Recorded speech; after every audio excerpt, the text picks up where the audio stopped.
here with Remi, and I'm kind of excited to see how this goes.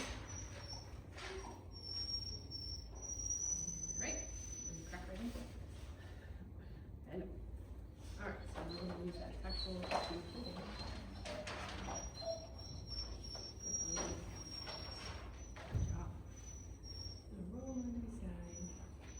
So let's talk about body language real quick.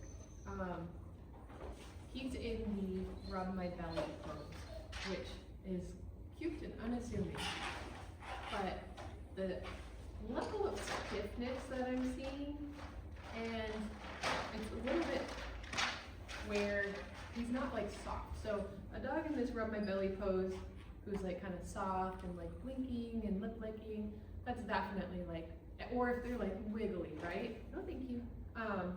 That's a rub my belly pose. This is a little bit like, yeah, and especially where if I go to get my hand towards his body and his mouth is meeting mine with like tight mouth and quick licks, like more like chop licking versus like sympathetic licking. And I could just be reading into that. Dog body language is very up to interpretation sometimes, but it kind of, it's good. It kind of tells me, it makes my little, my spidey senses tingle. So he could be inclined to use his teeth to tell me not to do something. So I'm just going to be aware of that. So I'm going to see if I can roll him onto hopefully this phone call that I'm getting isn't interrupting my video. Let's see, good, very nice. He's doing really good with this. So we're actually in the pretty much in the pose where he's on his side, and so we want actually all 4 feet touching, head touching, tail touching, and so in order for his feet to touch, he's got to unclench them. So I'm going to massage his shoulder and work on this shoulder leg, this foreleg first. Good.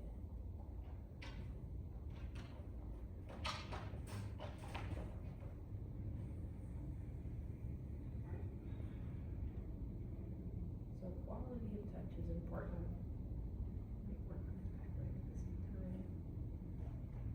So I'm basically going to put, so where we're trying to close his legs, right? I'm going to put pressure on the leg until I feel that active resistance. So as I push it towards the floor, he's going to meet that pressure in his leg muscle. And so basically if we kind of just wait for lactic acid to build up, that leg is going to get tired and start to relax and like falter. And that's when you can kind of let off on the pressure and mark it. Good.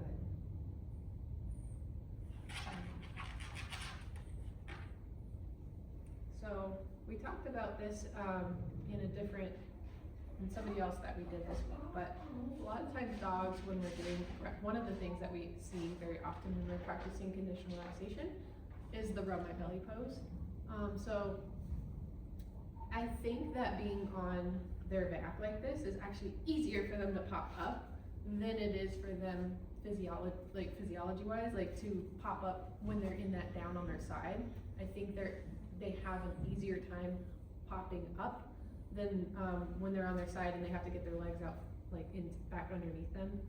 So I think that being on their side becomes like a more vulnerable position that some dogs are just like, I don't think so. So again, is it like if he's relaxed on his back, isn't that ultimately what we want? Yes and no. The other thing we're working on in this exercise is the act of like basically just having the ability to say like kind of you must while using physical pressure. We want the obviously being relaxed and calm is the goal of the exercise, but this exercise is also supposed to build your ability to help him in moments when he's not already inclined to be relaxed, when he's not like, I'll do this because it suits me to do it right now.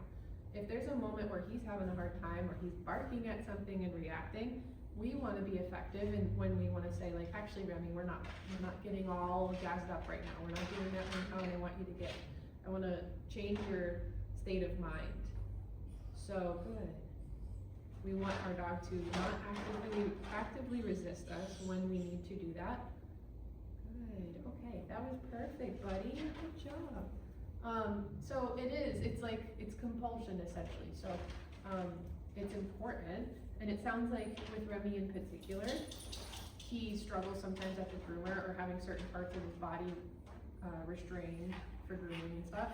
So this is going to be especially important, even though we're not right now working on holding his face for that particular like grooming. This is important to practice because it's a gentle approach so that he can start to learn like, oh yeah, sometimes like you make me do stuff and you follow through and you're very consistent, and when this happens, it happens.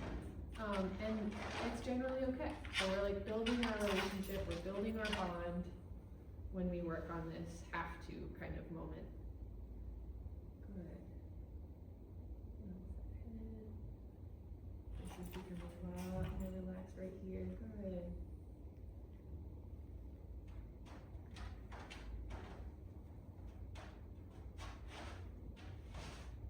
And so he's a little bit more inclined to be in this position for a longer period of time than Ruby was, which is kind of interesting. So we have the opportunity to actually work on that massage technique. So think deep, undulating massage versus like fast frenetic petting. And I'm actually like, you can almost do this with your eyes closed. You're feeling his body, and this leg is nice and relaxed now and soft.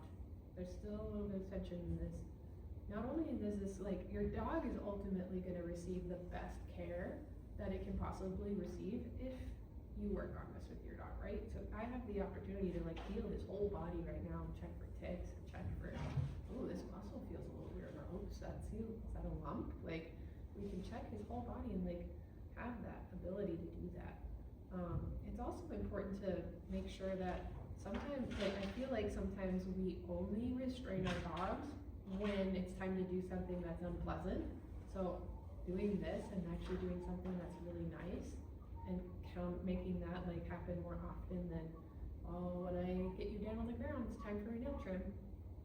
Oops, I didn't release you. So good, it's important even though like I was actually about to release him, I could have been like, oh well, like good enough, and like I was gonna release you anyway. I do want to make sure that I release him out of it so that he doesn't go, oh, I heard a noise, I'm gonna pop up and be done. That happened one time, so I'm gonna potentially keep doing it. Good. Good.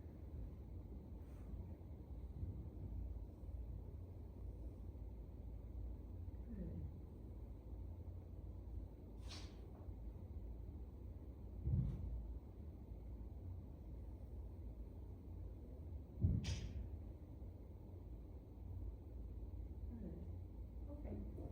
Nice. So he's doing great with that. I would say he's ready for the next step, which would be to start to kind of do it in a slightly more challenging environment.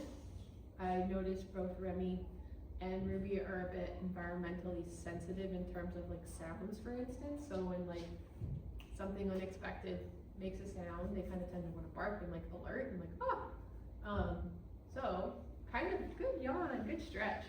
Well, same thing we were kind of talking about with Ruby in terms of like how she's very like, she's a grab and goblin. She likes to grab things and pick them up in her mouth. Sometimes dogs enjoy barking at things. They enjoy reacting to things. It's fun. It shoots adrenaline into their bloodstreams and they get to like be little mini Hulks for a second. And that's ultimately, it can be actually addicting. Some dogs really like that.